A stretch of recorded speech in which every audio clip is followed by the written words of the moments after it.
Chegamos, bem-vinda, bem-vindo. Muito boa tarde, hein? Já chegamos ao meio-dia. Não sei se você já almoçou ou não, mas viramos o meio-dia. Boa tarde para você. Eu sou Elizabeth e nós seguimos juntos até a 1 da tarde neste sábado ensolarado, hein? Aqui na cidade de São Paulo, dia 3 de maio de 2025. Nós chegamos aqui para já falar sobre a troca em ministério. Pois é, Ministério da Previdência, no meio dessa crise. Esse assunto absurdo, né, de desvio de dinheiro de idosos, de pensionistas do INSS. O número 2 da pasta, que é o secretário executivo, é tipo um vice-ministro, é ele quem assume o cargo. Carlos Lupe, agora ex-ministro, pediu demissão e é sobre isso que a gente conversa com o Pedro Moreira. Pedro, já queremos saber o perfil desse novo ministro que já estava na pasta, mas agora intitulado de uma maneira diferente. Bem-vindo. Olá, Elisa. Bom dia para você, ou melhor, boa tarde já para quem nos acompanha neste sábado, né? Pois é, o novo ministro, Voney Queiroz, ele também é filiado ao PDT, assim como Carlos Lupe, inclusive ele que foi deputado federal por 2 mandatos. No último mandato encerrado em 2023, ele foi líder do PDT na Câmara e também líder da oposição durante o governo de Jair Bolsonaro.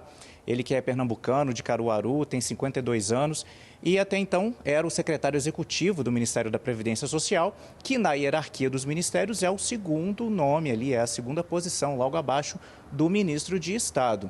A substituição, a gente antecipou aqui na CNN logo pela manhã de sexta-feira que poderia ocorrer ao longo do dia, depois que houvesse, então, aquele encontro entre o agora ex-ministro Carlos Lupe com o presidente Lula para definir o destino de Lupe no governo.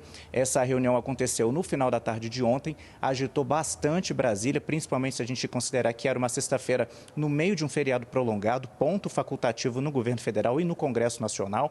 E essa reunião não constava da agenda de nenhum dos dois, só foi confirmada pelo Palácio do Planalto depois que tinha acontecido com uma atualização da agenda do presidente Lula. E foi o próprio, agora ex-ministro Carlos Lupe, o primeiro a informar sobre a saída dele do governo. Ele fez uma postagem na rede social X, agradecendo o ex-presidente Lula pela confiança e informando que estava deixando o governo naquela data, né? E que disse que a decisão de se demitir foi tomada com a certeza de que não há envolvimento entre ele e as investigações em curso comandadas pela Controladoria Geral da União e pela Polícia Federal. Ele também destaca que todas as apurações foram apoiadas pela pasta dele desde o início, por todas as áreas da Previdência e pelos órgãos de controle do governo Lula.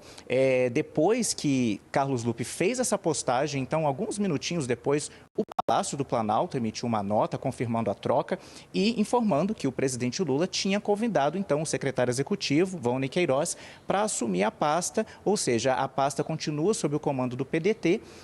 E aí foi um processo bem rápido, Elisa. Depois que o Palácio do Planalto divulgou essa nota, saiu uma edição extra do Diário Oficial com o desligamento de Lupe do Ministério, a nomeação de Voney Queiroz e, logo na sequência, o próprio, agora novo ministro da Previdência, fez uma postagem no Instagram com uma foto segurando o termo de posse ao lado do presidente Lula e da ministra-chefe da Secretaria de Relações Institucionais, Gleisi Hoffmann. Portanto, ontem mesmo ele também já tomou posse como novo ministro. Elisa. Obrigada, Pedro Moreira. Trazendo para a gente, então, o perfil, os detalhes a respeito desse novo ministro, que já conhece da pasta, do rito, só mudou de cadeira, ou mudou de sala, né? Saiu da cadeira de secretário executivo, que é tipo ser um vice-ministro, e assumiu agora, de fato, oficialmente como ministro da Previdência. Mas, ô Basília Rodrigues, a oposição não se aquieta, não, né? Não adianta o que aconteça e de fato, é um rito. É o básico para a oposição, que é fazer barulho mesmo, quer cobrar, quer ir atrás de respostas. E eles já estão tentando barrar esse novo ministro, né? Tanto que o deputado Sóstenes Cavalcante acionou hoje o Ministério Público contra o novo ministro. Por qual motivo exatamente? Líder do PL, agora cedo, mandou essa mensagem para vários jornalistas, fontes, contatos próximos, para informar que o PL foi atrás da Procuradoria-Geral da República, do procurador do procurador Rodrigo Gonê, pedindo para que Paulo Gonê, nossa, misturei todos os procuradores aqui agora. Vou começar do início, bora lá, porque a PGR é bem agitada também, tem muita notícia por lá. Olha só, o líder... Então, maravilhosa, Basília. O líder do PL... troca. Maravilhosa. Pois é. Vou até anotar aqui, ó. Olha, o líder do PL, Sóstenes Cavalcante, afirmou à sua rede agora cedo que entrou com um pedido na Procuradoria-Geral da República contra o novo ministro da Previdência, Volney Queiroz, alegando que ele foi omisso e prevaricou porque tinha ciência das suspeitas, da fraude no INSS e nada fez. É a mesma acusação que já pesava contra o então ministro Carlos Lupe. Na avaliação da oposição, Elisa, foi uma troca de 6 por meia dúzia. Por isso que todas as ações, manifestações que já estavam aí calibradas contra o ministro Lupe foram só transferidas agora para este novo personagem, que é o Volney Queiroz, número 2 da pasta, que agora assumiu o comando da Previdência. Eu queria trazer de volta aqui à tela da CNN a imagem que o nosso repórter chamou agora há pouco, Pedro Moreira, com o novo ministro no centro, de um lado o presidente Lula, do outro a ministra da Articulação Política, Gleisi Hoffmann. O que mais chama a atenção nessa foto, e a gente vai dar um zoom no detalhe dessa imagem, é o documento que eles estão segurando. Olha só, dá para ver aí, né? Termo de posse. Ontem mesmo, numa tentativa de dar uma vacina, né, de blindar o novo ministro, ontem mesmo, na saída de Lupe, o governo tratou de já confeccionar o termo de posse do novo ministro Volney Queiroz. Então, além do convite, da ligação que foi feita para o pai de Volney Queiroz ontem à noite, José Queiroz, que é ex-deputado estadual de Pernambuco, aliado do presidente Lula, amigos, né? Família amiga, mais de 40 anos. Teve convite, teve ligação, teve abraço, teve agradecimento pela confiança depositada nele e também assinatura do termo de posse.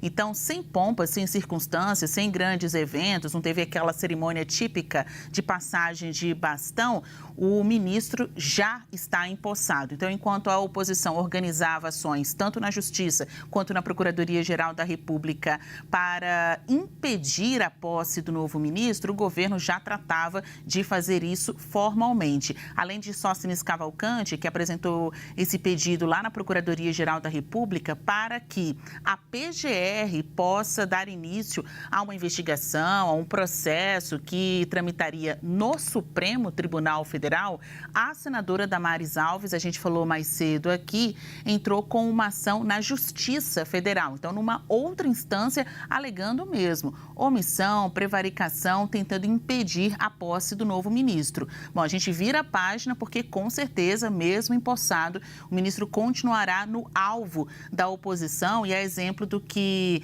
deve acontecer com o ex-ministro Carlos Lupe, ser chamado para prestar esclarecimentos em uma CPI. A oposição deve mirar esforços agora no Volney Queiroz e chamá-lo também para prestar estas informações caso, de fato, a CPI ou CPMI saia do papel. Elisa? Basília Rodrigues, de vez em... eu já troquei cada nome aqui que eu brinco que eu não sei como é que eu não fui demitida ainda. Tamanha... Não, você não vai ser demitida, não. Não, tamanha...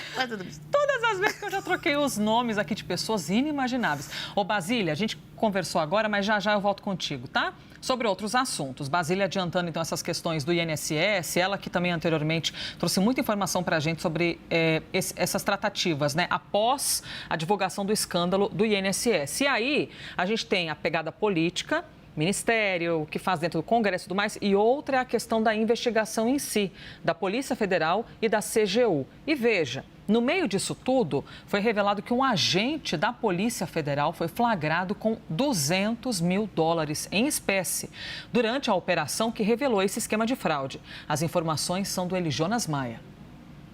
$200 mil em espécie foi o total apreendido pela Polícia Federal com esse agente da PF, identificado como Felipe Coutinho. Ele tem um salário de R$13 mil por mês e a Polícia Federal, então, achou suspeita toda essa quantia em dinheiro vivo com esse policial federal. Ele que foi alvo de busca e apreensão na operação da semana passada, que apura essas fraudes bilionárias no INSS. A PF, a partir de agora, então, passa a analisar a origem desse dinheiro para saber se é ilegal ou é legal. Na contagem brasileira, esse valor dá mais ou menos R$1,1 milhão se fizermos a conversão. A partir de agora, então, a PF vai colher um depoimento do policial federal que está afastado do cargo por determinação da Justiça e a pedido da própria Polícia Federal. Na semana passada, o ministro da Justiça, Ricardo Lewandowski, disse que esse policial federal, como alvo, mostrava que a PF estava cortando na própria carne. A própria Polícia Federal também disse e suspeita nessa investigação que esse agente da própria instituição estava dando apoio a esse esquema de fraudes bilionárias no INSS.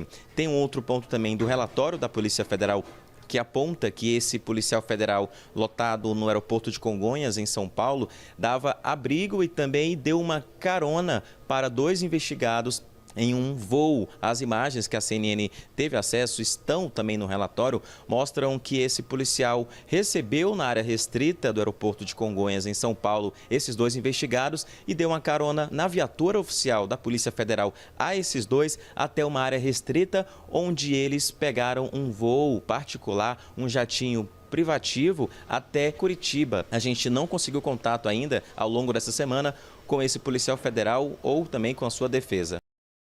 Jonas Maia trazendo para a gente essa apuração. Lembrando que toda a investigação continua e a cada dia surgindo novas informações sobre essa agente que desviava, roubava dinheiro de pessoa humilde, de aposentado, de pensionista, enfim. A CNN dá o pontapé inicial, sabe no quê? Na cobertura da COP30. Pois é, nós temos já nesta semana um evento chamado CNN Talks, a chave para o futuro. É na próxima quarta-feira, no mesmo dia que começa o conclave, tá? Você também vai acompanhar aqui o CNN Talks Sustentabilidade, direto de Brasília. O evento reúne uma galera que é figura-chave no governo e também no setor privado. E a ideia é debater o futuro da economia verde, estratégias para a Conferência Mundial do Clima, que é a COP30. Então, são nomes como ministro do Turismo, Celso Sabino, o secretário do Meio Ambiente, João Paulo Copobianco, entre outros nomes importantes da agenda ambiental e econômica. A mediação é do meu amigo Márcio Gomes, também meu amigo Caio Junqueira. A Patrícia Ellen, a nossa nova analista da CNN Brasil para a COP30, também vai mediar esse evento. Tudo você acompanha, lógico, também com a gente aqui na programação da CNN, beleza? Vamos aqui em frente com mais notícias. A OAB está fazendo uma campanha de conscientização para combater o golpe do falso advogado. Inacreditável, né? Agora vai ter uma plataforma para você verificar a identidade do profissional de forma rápida e segura. Tayana Narcisa, as pessoas quando procuram um advogado geralmente já estão numa condição sensível, né? Por causa de um problema. E aí tem um outro problema, que é a possibilidade de cair num golpe. Nos explique, por favor, essa ferramenta. Ainda vem esses criminosos, né, Elisa, tentando aplicar outros golpes. Boa tarde para você, a todos que nos acompanham. Iniciou na última terça-feira uma campanha da OAB para chamar a atenção aí para esse golpe do falso advogado. A OAB Nacional está mobilizando aí por conta desses criminosos que estão se passando por advogados para tentar aplicar golpes financeiros em diversas vítimas. Uma nova plataforma vai ajudar a identificar aí se realmente esse profissional atua ou não na área. O nome da plataforma é Confirma ADV, onde quem nos assiste vai conseguir colocar aí o número de registro desse profissional e o e-mail e verificar realmente se ele atua nesta área. Esse novo recurso está sendo utilizado após inúmeras vítimas sofrerem aí, serem lesadas por esses criminosos que se passam por advogados. O golpe funciona da seguinte forma: eles enviam uma mensagem ou até mesmo ligam para essa vítima informando que ela ganhou uma causa na justiça. A partir desse momento, eles pedem para que essa pessoa verifique na sua conta bancária se há algum valor já debitado. Só que, é claro, não vai haver nenhum valor porque não tem nenhuma causa ganha na justiça. E aí, a partir desse momento, a vítima verifica que não tem esse valor e aí eles pedem que ela faça um Pix ou um pagamento bancário para que esse suposto valor seja liberado. Aí, a partir desse momento, em alguns casos, eles chegam a tornar tão real esse crime que eles ainda enviam documentos que parecem muito verdadeiros. Aí, o novo site de verificação de advogados da OAB vai ajudar a verificar aí a identidade desses profissionais. E caso quem nos assista tenha sido uma dessas vítimas, a nossa equipe da CNN Brasil está disponível em nosso site algumas orientações de como realizar essa denúncia. É com você no estúdio. Muito obrigada, Tayana Narcisa, trazendo para a gente esse alerta e esse serviço, né? Essa dica da OAB lançando uma plataforma de verificação contra golpe. Muitos assuntos neste momento aqui no nosso noticiário, também em cnnbrasil.com.br. Vários deles eu vou te contando aqui aos poucos, viu? Durante os próximos minutos. A exemplo desse próximo, a Justiça de São Paulo suspendeu a compra de 15 mil coletes à prova de bala. E essa compra seria para a Polícia Militar. Por qual motivo? Depois de um pedido de liminar apresentado por uma das empresas que estavam tentando participar da licitação.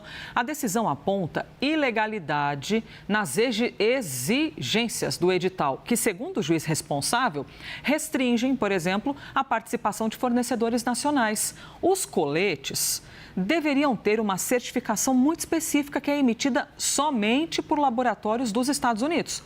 Nesse caso, a Justiça entendeu que, além de violar princípios como a igualdade e a ampla concorrência, essa exigência tornou-se inviável de ser cumprida, já que essa certificação deixou, inclusive, de ser emitida lá em fevereiro de 2024 e passa agora por uma transição para a nova norma.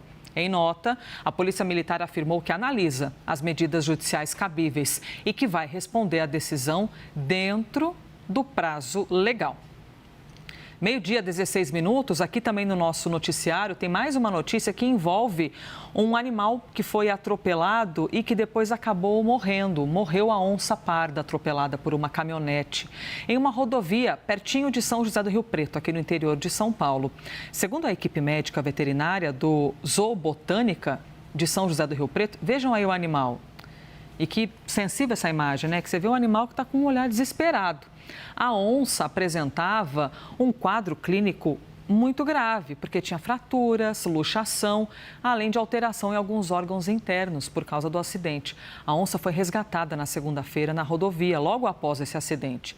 Em nota publicada nas redes sociais, nas redes oficiais, o zoobotânico lamentou a morte da onça e explicou que o animal não resistiu às complicações de saúde. A gente fala agora de uma brasileira que foi encontrada morta no Japão, que estava até agora há pouco aqui na nossa home, porque é um assunto que chama muito atenção, viu? Uma brasileira que foi encontrada morta no Japão, ela estava no país para acompanhar competições da Fórmula 1. Vinícius Murad é quem vem conversar com a gente sobre isso. Oi, Murad, bem-vindo. Olá, Elisa, muito bom dia a você, aliás, boa tarde a você, todos que nos acompanham. Amanda Borges da Silva, ela é de Caldazinha, em Goiás, formada em letras, tinha acabado de concluir um mestrado e tinha apenas 30 anos. Ela foi encontrada morta em um apartamento próximo ao aeroporto de Tóquio, de onde ela iria sair de viagem de volta para o Brasil, depois de acompanhar o Grande Prêmio do Japão da Fórmula 1. Ela foi encontrada com marcas de queimaduras e dentro de um apartamento próximo ao aeroporto. Ela estava em passeio pela Ásia, foi ao Japão em abril, justamente para acompanhar o Grande Prêmio de Suzuka da Fórmula 1, que foi realizado no dia 6. Também teria feito visitas a parentes do namorado dela na Coreia do Sul. O governo de Goiás também confirmou a morte e informou que está prestando assistência funerária e também o traslado do corpo vai ser providenciado pelo governo estadual. Nas redes sociais, onde ela somava mais de 11 mil seguidores, ela postou os passeios que fez por lá, pelos países asiáticos, inclusive durante a corrida de Fórmula 1, e ela era bastante fã. E não está muito clara a causa da morte, porém as investigações estão em andamento, as circunstâncias seguem sendo esclarecidas aos poucos. Mais cedo a gente não tinha muitas informações, agora chegam alguns detalhes deste caso. De acordo com um amigo próximo da pesquisadora que não quis ter o nome dele identificado na nossa reportagem, a Amanda foi encontrada neste apartamento, portanto, próximo ao aeroporto, e com marcas de queimaduras e sem partes de algumas partes dos seus pertences. Portanto, ela pode ter sido também roubada ou furtada, isso não está claro. Este amigo, que obteve as informações através de familiares dela, explicou à reportagem que uma bolsa foi deixada para trás com os documentos, e isso foi o que ajudou na identificação do corpo pelos parentes que foram contatados pela polícia japonesa. Ainda conforme o relato deste colega de Amanda, a brasileira visitou o Japão sozinha, no entanto mantinha contato com o namorado, e foi uma localização que ela enviou a ele antes de embarcar para este voo que ela queria pegar para retornar ao Brasil, que possibilitou que a polícia encontrasse ela, mas infelizmente sem vida. As investigações permanecem e a gente vai seguir acompanhando. Tristeza, hein, para a família. Nossos sentimentos, viu? Obrigada, muito obrigada, Vinícius Murad. cnnbrasil.com.br, matérias mais lidas neste momento. A gente mostra aqui para vocês advogado que falou de resquícios de senzala para a juíza é encontrado morto. Já tem dias essa notícia e ela figura ainda, e por dias ela figura entre as 5 mais lidas no site. A 4ª mais lida, Ju Colombo, atriz de No Rancho Fundo, anuncia a morte de filho. Que tristeza, né, ter de viver com isso. Homem que se injetou com veneno de cobras por 18 anos. Ajuda a criar soro. 3ª matéria mais lida. E a 2ª, é o mundão do futebol. Declaração de Abel Ferreira sobre seleção brasileira repercute na Europa. E essa matéria aqui, mais um retrato muito, muito sensível no noticiário. Uma atriz mirim, 11 anos, morreu. Milena Brandão é o nome dela. A informação foi confirmada pelo perfil oficial da menina no Instagram. Ela estava internada desde segunda-feira, depois que os médicos encontraram uma mancha incomum em um dos exames dela no cérebro. Pouco depois, Milena sofreu 12 paradas cardíacas e precisou ser entubada. Segundo o pai da atriz, ela se queixava de dores na cabeça, nas pernas e também de cansaço. Milena fazia parte do grupo de figurantes de uma novela exibida pelo SBT, também já atuou em uma produção da Netflix. Além de atriz, ela também era modelo e, com seus milhares de seguidores, né, aproximadamente 150 mil seguidores, ela também trabalhava ali de influenciadora digital. Um jovem talento, onde mostrava a rotina com família e com amigos. É a matéria mais lida neste momento no site da CNN Brasil. E você, ao clicar na matéria, você também tem algumas repercussões, tá? Aqui embaixo tem, ó, a morte de Milena foi confirmada pelo perfil oficial dela no Instagram. Aqui de baixo também tem o destaque para a entrevista que o pai da atriz nos deu, né? Deu aqui para a CNN Brasil. Todas as questões, tá bom? Em decorrência desse caso muito, muito triste. E aqui desejando os nossos sentimentos, né? A família que está tendo de lidar agora com a despedida dessa jovem, nem jovem, né? Uma adolescente de 11 anos. Pessoal, meio-dia 23, hoje, neste sábado, dia 3 de maio, hoje é dia 3, né? Eu errei, 3 de maio. O CNN Sinais Vitais, que está exibindo uma série sobre o cérebro. No episódio que você acompanha logo mais, o Dr. Roberto Calil vai trazer várias questões e principalmente sobre uma doença degenerativa que é a que mais gera interesse em pesquisas, em gente querendo entender, que é o Alzheimer, e cuja incidência cresce no mundo todo, com o envelhecimento da população, né, já que a idade é o fator de risco mais importante para o Alzheimer. Mas há uma outra questão que tem impacto bastante significativo no aparecimento da doença. Sabe qual questão? A escolaridade. O fator social tem alguma influência nisso, Jerusa, Sônia? Tem uma influência enorme, né? Se a gente pensar. Então, um grande fator de risco que a gente não falou, a escolaridade, né? Então, uma população analfabeta, a prevalência é maior, a doença chega mais cedo. Então, só para a gente pensar no fator social, a escolaridade é essencial. E, além disso, tudo que a gente falou, os fatores de risco cardiovasculares, né? Então, o indivíduo que não tem atenção primária, né? Não cuida da pressão alta, do diabetes, do coração, não faz atividade física, não se alimenta adequadamente, tem a dieta com ultraprocessados, que também está associada à demência. Então, o fator social ele é fundamental, né, gente? Por que o fator social? Primeiro porque as pessoas, em geral, o nível socioeconômico é mais ou menos uma roda, né, que se liga a baixa escolaridade, com baixo nível socioeconômico, trabalho com baixa demanda cognitiva, né? Então, isso vai levando a uma não formação tão adequada da nossa reserva cerebral, né, nossa reserva cognitiva, que vai crescendo ao longo de toda a vida. Isso faz com que a gente seja protegido das alterações degenerativas, né?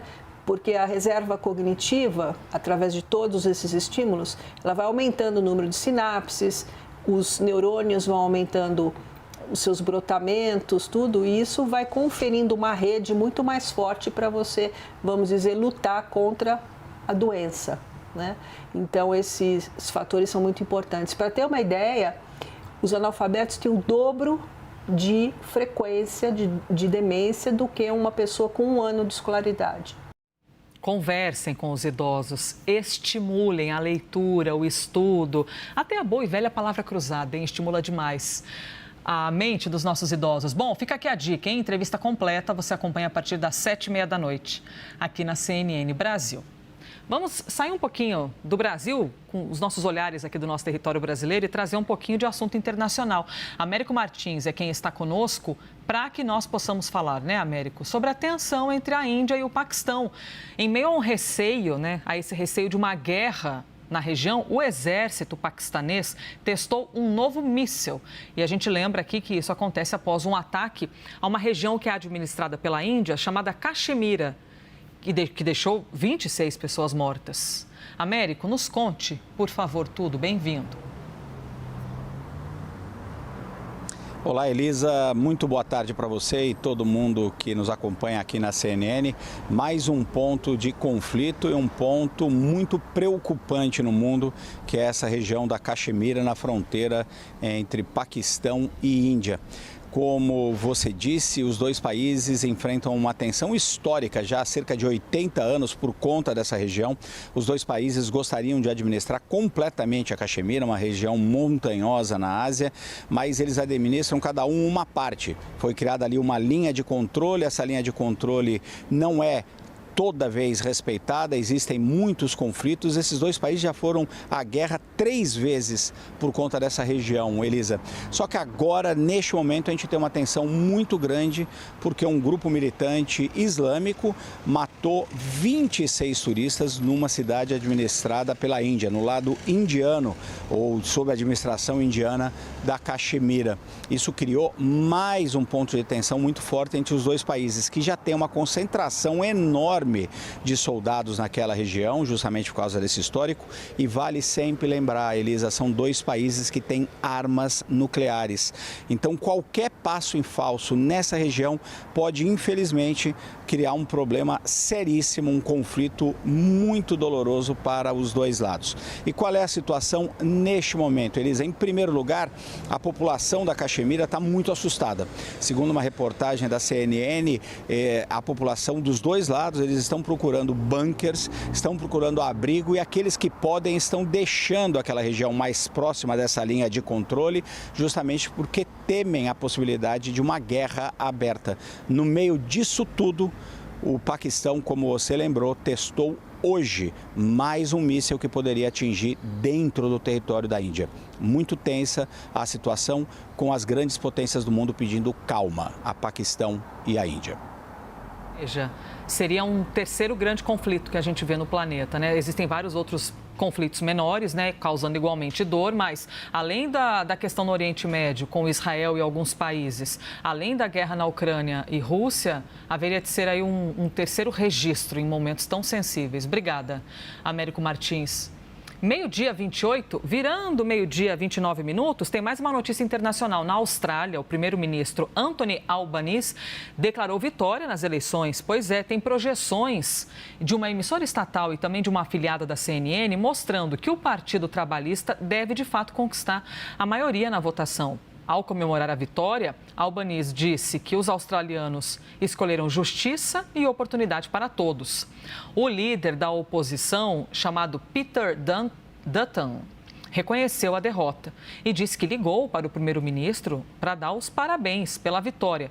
Ele declarou que tem total responsabilidade pelo resultado ruim do partido. Dutton perdeu o cargo que ocupava por 20 anos. Ambos os partidos fizeram uma campanha muito focada na questão do custo de vida, em meio, principalmente, aos receios dos impactos das tarifas anunciadas pelos Estados Unidos. A vitória do Partido Trabalhista torna Anthony Albanese o primeiro premier da Austrália a conquistar a reeleição em 20 anos. Agora a gente fala de uma outra eleição que não tem essa característica como a que nós estamos vendo, mas que chama a atenção e diz respeito a uma liderança mundial, o conclave. Os cardeais que vão participar da escolha do novo Papa dizem que esperam uma votação rápida. E começa na próxima quarta-feira, dia 7. Um desses cardeais prevê que a eleição do próximo líder da Igreja Católica não dure mais do que 3 dias. Então, se começa quarta, a gente veria na sexta, dia 9, ou no sábado, dia 10, esse resultado. E a explicação para isso é de que conclaves rápidos projetam uma imagem de união na igreja. A média de duração dos últimos 10 conclaves foi de cerca de 3 dias. Além disso, nenhum demorou mais do que 5 dias. O início do histórico recente, né? O início da votação para eleger o sucessor do Papa Francisco está marcado para o dia 7 de maio, na quarta-feira, e acontece na Capela Sistina, no Vaticano. Enquanto isso, os cardeais continuam fazendo reuniões nas quais eles discutem qual caminho a Igreja Católica deve seguir daqui para frente. Aliás, o especialista em Vaticano, o Railson Araújo, deu entrevista aqui para a gente e explicou como deve ser a votação dos cardeais que vão participar da escolha do novo Papa. Vamos ver. Os cardeais se reuniram tanto em outubro de 2023 e em outubro de 2022 no Sínodo. Dentro desses 133 que irão votar, 55 cardeais estavam neste Sínodo, nessa reunião geral de outubro de 23 e de 22. Ou seja, são cardeais mais próximos. Claro que eles não concordam com tudo, tanto é que o Sínodo teve alguns debates, diversos debates.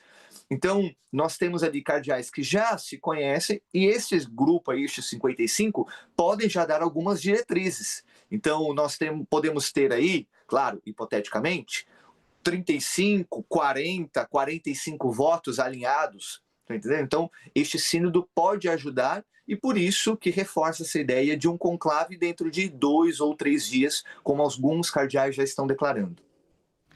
Mais um assunto aqui internacional e aí sensível. Bom, o presidente dos Estados Unidos, Donald Trump, publicou uma foto na qual aparece vestido como um papa. Tá aí a imagem, ó.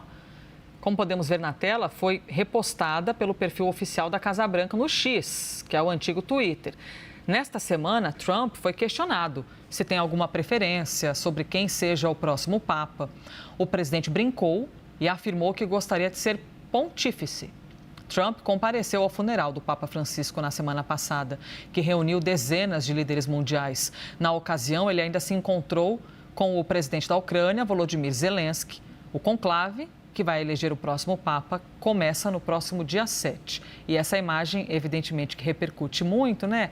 De quem diz, uso indevido de um rito tão respeitado, né? Protocolar da Igreja Católica, e mesmo os que questionam a maneira como é usada, eventualmente com bom humor, imagens relacionadas à igreja.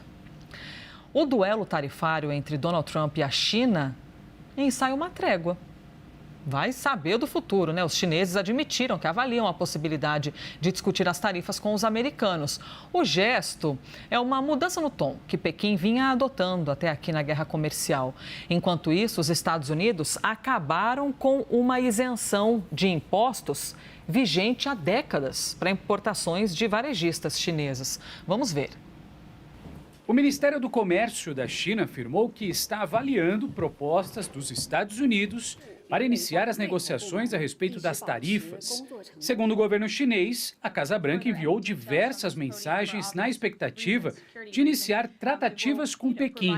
A decisão sobre o assunto ainda está sendo avaliada. Trump dizia repetidamente que o governo de Xi Jinping tinha iniciado conversas sobre um acordo comercial, algo que os chineses negavam.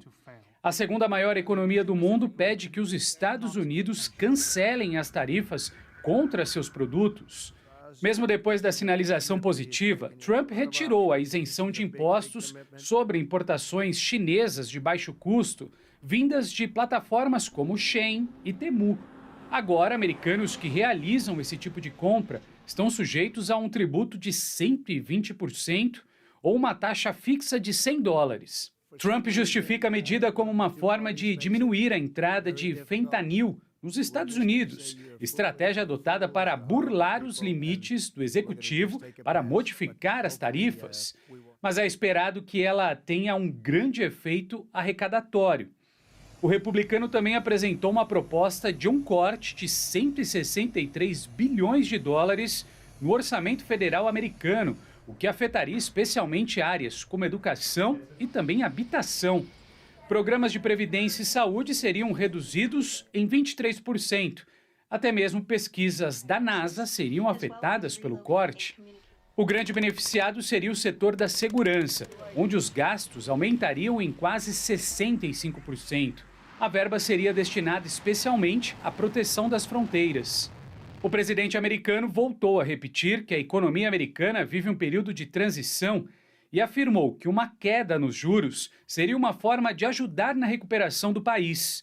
Segundo ele, a redução de preços registradas em gasolina e energia, por exemplo, justificam a redução na taxa pelo Federal Reserve. Trump já tinha pressionado o Fed sobre o assunto, ameaçando, inclusive, demitir o presidente da instituição, Jerome Powell, mas, depois da pressão dos mercados, voltou atrás. Ainda sobre essas questões dos Estados Unidos e trazendo aqui um olhar bastante importante, a presidente do Banco dos BRICS e ex-presidente do Brasil, Dilma Rousseff, disse a um canal de televisão na China que o regime do multilateralismo não pode ser regido pela lei da selva. Ela faz referência à política comercial do presidente Donald Trump. Vamos ouvir então esse trecho. A gente tem de evitar, mais do que evitar, a gente tem de condenar e lutar contra a lei da selva como o padrão de relação internacional. Nós vivemos hoje uma era muito difícil, marcada pelo retrocesso na globalização, em que o protecionismo e a volatilidade cambial, as tensões geopolíticas e a fragmentação, sobretudo isso, a fragmentação das cadeias produtivas, ameaçam a estabilidade das economias emergentes e dos países em desenvolvimento. Nesse cenário, os países do Sul Global têm uma responsabilidade histórica: fortalecer sua colaboração para salvaguardar seus interesses comuns e construir caminhos comuns de desenvolvimento. Entrevista a uma TV chinesa e Dilma Rousseff, que mora na China há alguns anos, é a presidente do Banco do BRICS. Mas cadê ele? Não estou acreditando, estou até nervosa aqui ao ver, quer dizer, não esse, mas é porque tem no evento anual de Warren Buffett. Ô, Naka, é que eu estou chamando você, falei, cadê ele? Eu esqueci que tinha antes uma arte e apareceu o Warren Buffett aqui. Mas é o Fernando Nakagawa. Não, que ficou tão nervoso que até travou a imagem, eu não estou acreditando. Travou o sinal do Naka? Eu vou te contando o que é, tá? O maior investidor do mundo chama-se Warren Buffett. Ele tem 24 anos. É esse senhor que aparece aqui em tela. Ele afirmou que o comércio internacional não pode ser usado como um ato de guerra. Essa declaração foi dada num evento anual bastante conhecido na galera de economia, em que ele promove com investidores da empresa dele. E é por isso que a gente ia conversar com o Fernando Nakagawa, nosso enviado especial. Nós temos... o Naka, gente, o Naka até paralisou quando eu chamei. Vamos fazer o seguinte, eu vou para o próximo assunto. Puedo? Eu falo aqui um pouco sobre a agenda até do ministro da Fazenda, já a gente volta com o Naka, certo? Para te contar que o ministro da Fazenda, Fernando Haddad, viaja hoje para os Estados Unidos. Não é para o mesmo lugar onde o Naka está, é para outro. A agenda do ministro pelo país vai ser longa, viu? Amanhã ele participa de um jantar com investidores internacionais. O foco de Haddad é ter um panorama da economia norte-americana. Na segunda, ele participa de uma conferência econômica em Los Angeles. Entre os assuntos que Haddad pretende abordar estão a COP30, que acontece esse ano no Brasil, e a situação das economias brasileira e global. O ministro também vai aproveitar a viagem para divulgar o Plano Nacional de Data Centers, que são aqueles espaços que servem para abrigar e hospedar servidores, redes e outros equipamentos de tecnologia. Isso é um data center, ele vai falar disso também. A expectativa é de que o novo marco seja lançado pelo presidente brasileiro neste mês. Essa iniciativa de viajar, de conversar, de debater, prevê incentivos fiscais, segurança jurídica e regras específicas para o setor. É isso que a Haddad vai levar nessas conversas também. A Haddad vai fazer reuniões também com representantes do Google, da Nvidia e da Amazon. O ministro ainda vai passar pelo México, onde terá encontro com o secretário da Fazenda do país. Dito tudo isso, ô Fernando Nakagawa, na hora que eu fui chamar você travou aqui, que nem uma figurinha de um álbum de figurinhas. Ô, Naka, bem que eu tava vendo aqui que eu não te vejo pelos corredores, não te vejo na firma. Então, quer dizer que você está nesse encontro aí nos Estados Unidos, é isso? Eles falam sobre o que exatamente? Fica todo mundo muito ligado, né, no que é dito nesse encontro conectado a esse maior investidor do mundo, Warren Buffett, de 94 anos. Todo ano aqui, Elisa, boa tarde a você, todo mundo que está com a gente na CNN. Todo ano o Warren Buffett, que é tido como o investidor mais bem-sucedido da nossa história, convoca seus acionistas para cá, para o meio oeste dos Estados Unidos. A gente está na cidade de Omaha, como eles dizem aqui, em Nebraska. E todo mundo vem aqui, são dezenas de milhares de investidores, para ouvir o que ele, o oráculo dos investimentos, tem a dizer. Este ano havia muita expectativa por o que pensa Warren Buffett das políticas comerciais de Donald Trump. O evento não é uma reunião corporativa qualquer, aquelas que acontece numa sala envidraçada. Não, nada disso, Elisa. Acontece aqui no CHI Health Center. É uma arena onde acontecem jogos de basquete, shows. Cabem mais de 20 mil pessoas aqui. E é aqui que o Warren Buffett reúne os seus investidores. A CNN, o CNN Money estão acompanhando esta reunião. Super importante, mas também muito curiosa, desde o meio da semana. E por que ela é curiosa, né? Buffett conversa com seus acionistas por horas, Elisa. Ele fica lá sentadinho, tem 94 anos, chega bem devagarzinho ali num carrinho daqueles de golfe e fica falando por horas. Ele já falou 2h30, agora tem o primeiro intervalo desta conversa. E logo que ele começou a fala hoje, Elisa, ele deu um recado muito duro às políticas comerciais de Donald Trump. Não citou, é verdade, ele não citou o nome de Donald Trump, mas disse: o comércio não pode ser um ato de guerra, o comércio não pode ser uma arma. E ele defendeu que o comércio equilibrado entre os países é bom para todo mundo, é bom para os Estados Unidos, é bom para o restante do planeta. E ele emendou dizendo que acha que é um erro grande os Estados Unidos brigarem com 7,5 bilhões de pessoas, que é toda a população do planeta, menos os 300 milhões de pessoas que vivem aqui em solo americano. E ele diz: não é certo que esses 300 milhões de pessoas, americanos, fiquem se gabando que são boas e os demais não são. Ele defende que se o resto do mundo for próspero, os Estados Unidos também serão, e os Estados Unidos, assim como o restante do mundo, vão viver com mais segurança. Esta reunião ela continua durante todo o dia e os investidores fazem perguntas para o Warren Buffett. E aí umas curiosidades aqui, Elisa. O Warren Buffett tem 94 anos e ele diz que ele tem uma dieta de uma criança de 6. E aí o que quer dizer isso? Por exemplo, ele bebe todos os dias refrigerante. E ele está falando aqui para os investidores, sentadinho numa mesa, tem 2 latas de Coca-Cola na frente dele. Ele diz que ele bebe 1,5 litro de Coca-Cola todo dia. Também gosta muito de hambúrguer e de cachorro-quente. Vários dias de manhã ele sai da casa dele, que ele comprou lá em 1958, e vai dirigindo o carro até o escritório, aqui na cidade de Omaha. E para no drive-thru do McDonald's. Não é possível, para tomar café da manhã. Ele diz que essa dieta torna ele feliz e isso é um segredo da longevidade, diz ele. Mas aí não é só uma questão de gosto, a empresa dele, tem mais de 20 bilhões de dólares em ações da Coca-Cola. Então não é só uma coisa de gosto, ele também tem muita grana na fabricante de refrigerante. Fernando Nakagawa. Então tem uma mensagenzinha. Não, a gente ficou igual de outra volta aqui no estúdio, pensando, o que é isso? Quase chamamos o Dr. Roberto Calil aqui para fazer um programa especial sobre isso. Porque como assim? Que se alimenta desse jeito, 94 anos, e aí o Naka explicando que tem umas cocitas más, né? Por meio disso aí. Ô, Fernando Nakagawa, adoramos ter você aqui no jornal, tá? E, por favor, não vá adotar a dieta do senhor de 94 anos, tá? Nada de tomar duas latinhas de... Tô bebendo água, bebendo água. Como se a nossa dieta fosse ótima, né? 55 copos de café por dia, né? Nada a se comparar. Naka, bom trabalho para você aí nos Estados Unidos, cobrindo tudo que acontece nesse evento tão importante. De volta aqui ao Brasil, vamos falar sobre a realidade, né? Eu sei que tem assuntos legais também, o show da Lady Gaga, tem cultura, tem tudo isso, mas a gente tem que falar do INSS, lógico.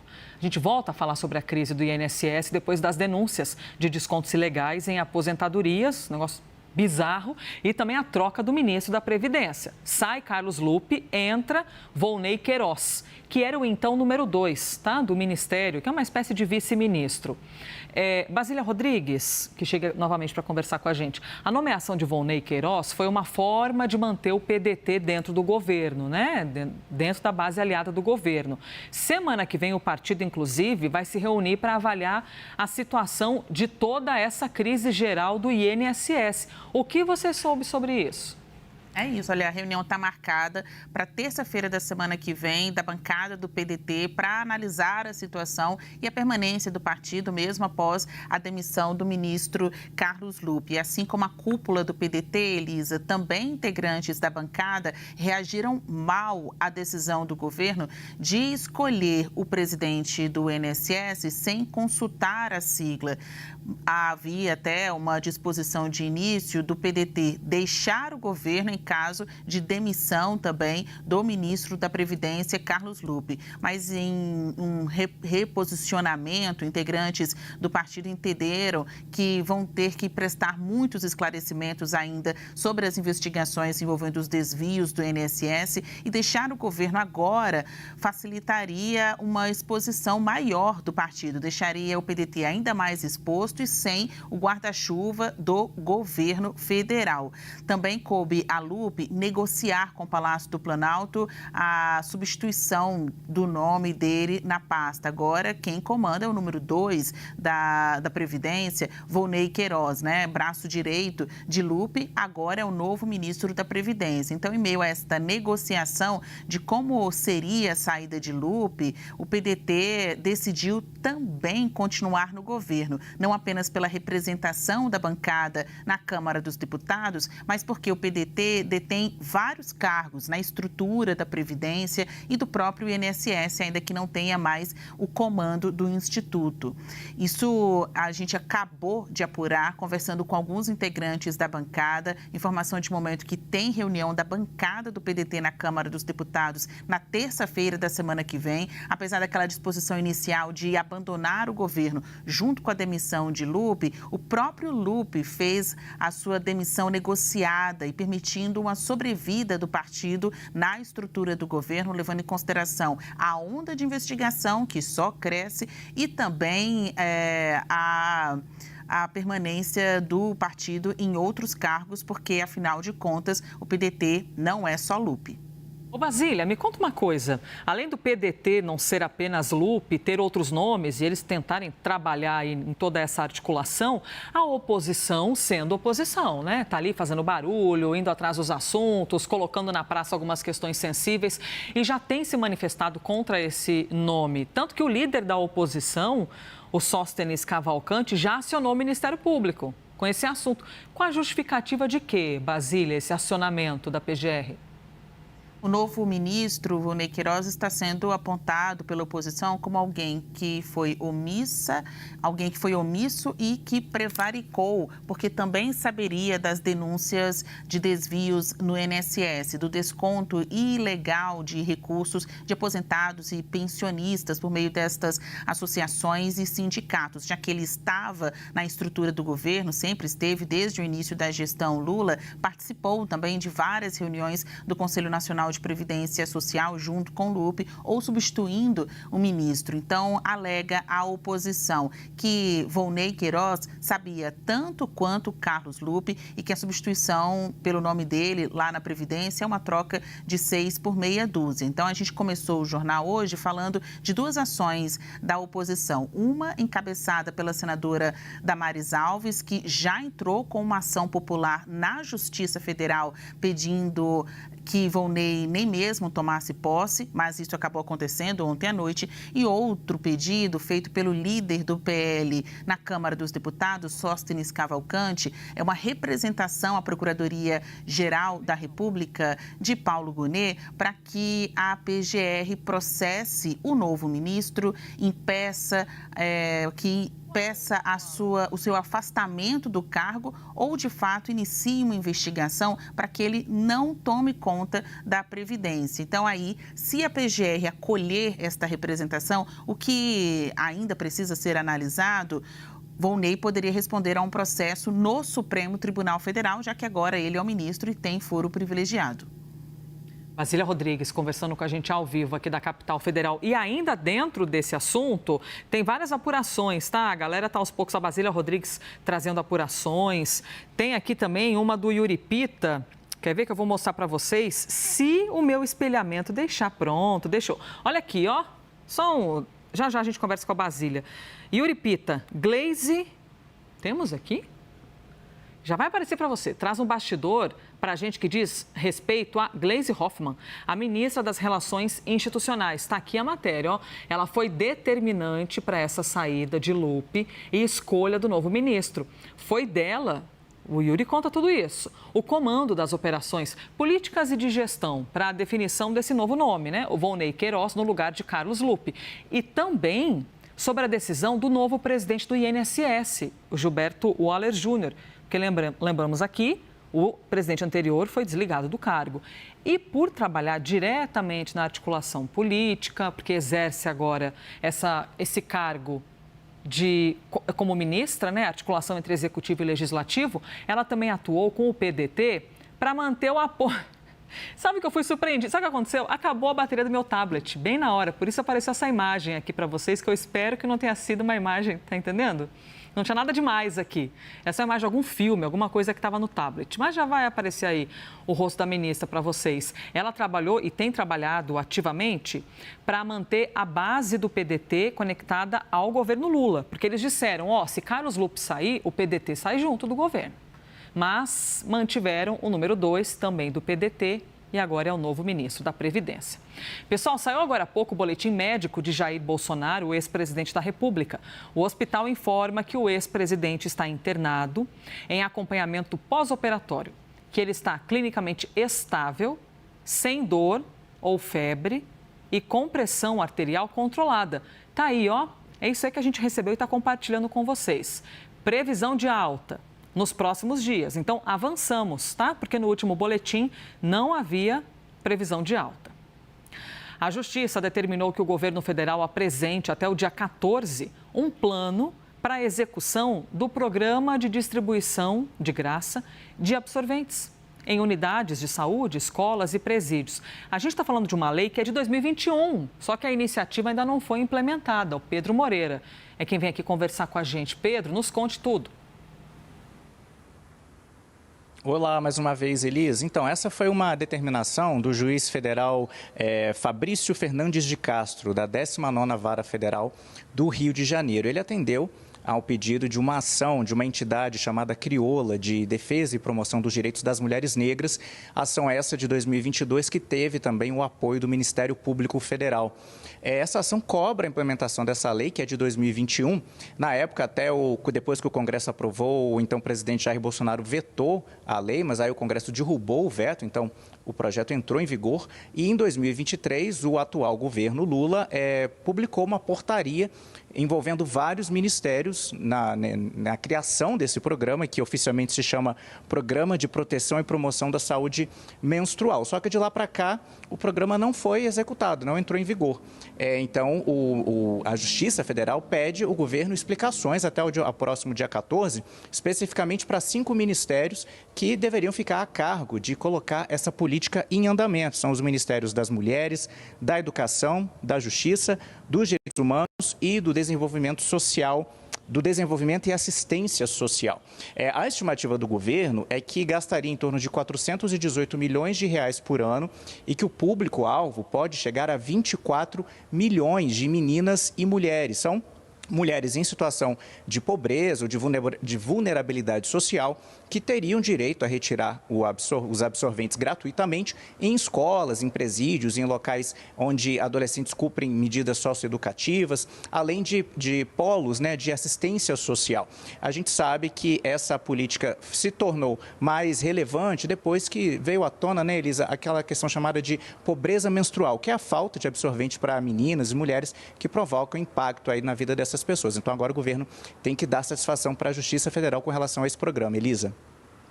Moreira, obrigada por ter trazido para a gente esse assunto que diz respeito à dignidade, né? À saúde das mulheres. Pensar que tem mulheres que vivem pelas ruas que utilizam papéis, jornais, é algo muito sensível, né? Diz respeito à dignidade das mulheres.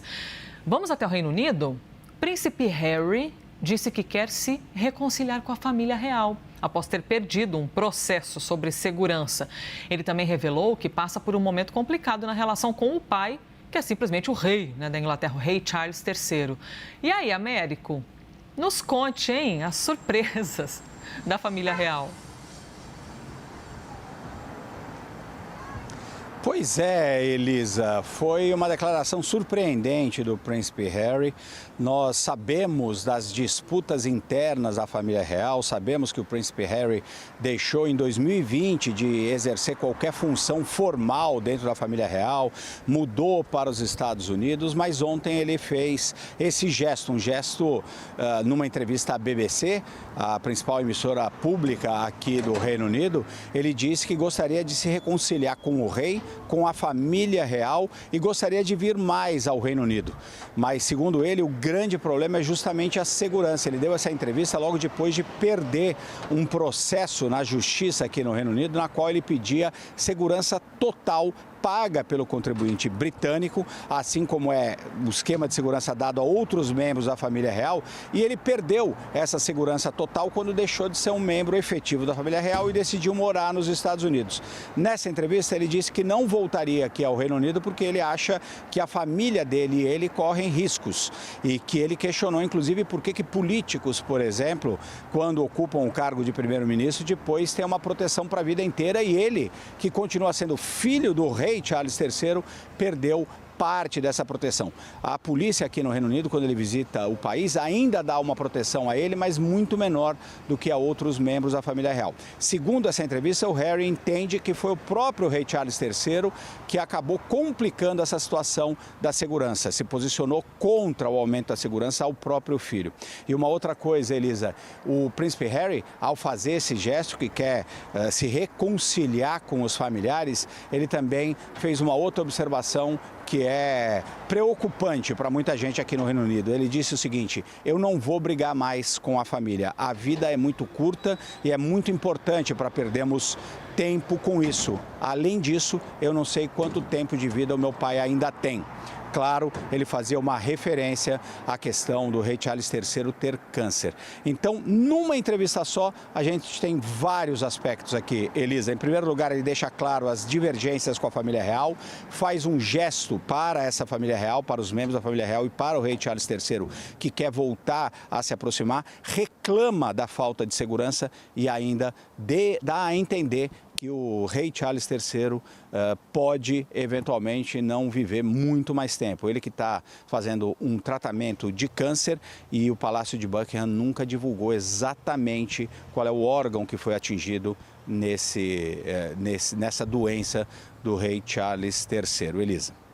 Américo Martins conversando com a gente ao vivo sobre essas questões da família real. Américo, até aproveitando, a gente tem mais um minutinho para eu já te fazer aqui mais uma pergunta. Eles se conversam por meio de publicações na imprensa? Porque isso chama atenção, né? Será que não troca uma mensagem, uma ligação, ou se eventualmente é mais uma indireta que o filho quis dizer ao rei da Inglaterra, né? Porque chama muita atenção isso, eles se comunicam pela imprensa? Aparentemente sim, Elisa, porque o príncipe Harry, nessa entrevista à BBC, disse que não vinha falando com o rei Charles III, disse que ele mandou uma mensagem ao rei para o rei não interferir nesse processo da segurança, que o príncipe Harry perdeu ontem, e disse que não tem tido contato com o próprio pai, com o rei Charles III. Então, o que se deduz dessas declarações do príncipe Harry é que não está havendo nenhuma comunicação pessoal entre o rei e o príncipe. E foi neste contexto que o príncipe fez esse gesto, falando que ele gostaria sim de ter uma reconciliação com o rei e consideraria voltar a morar aqui no Reino Unido. Só que, segundo ele, essa questão da segurança não permite que ele mude para cá. É importante a gente também ressaltar, Elisa, que não foi feito público durante esse processo que tipo de ameaça de fato existe aqui no Reino Unido contra o príncipe Harry. Muita gente aqui deixou de ter uma simpatia pelo príncipe quando ele decidiu abandonar na prática a família real, abrir mão das suas funções dentro da família real e mudar para os Estados Unidos. Então é possível sim que existam riscos à segurança dele, mas ele, para responder a sua pergunta, não parece estar em contato com o rei Charles III. Américo Martins, trazendo todo o contorno dessa história. Américo, bom trabalho para você aí na Inglaterra. E a você que está aqui com a gente, não me resta mais tempo. É só te dizer tchau, obrigada pela companhia. Você fica agora com o WW, edição especial. E na sequência, lógico, a gente volta ao vivo, te atualizando todas as informações sobre o Brasil e o mundo. Obrigada pela companhia, bom sábado.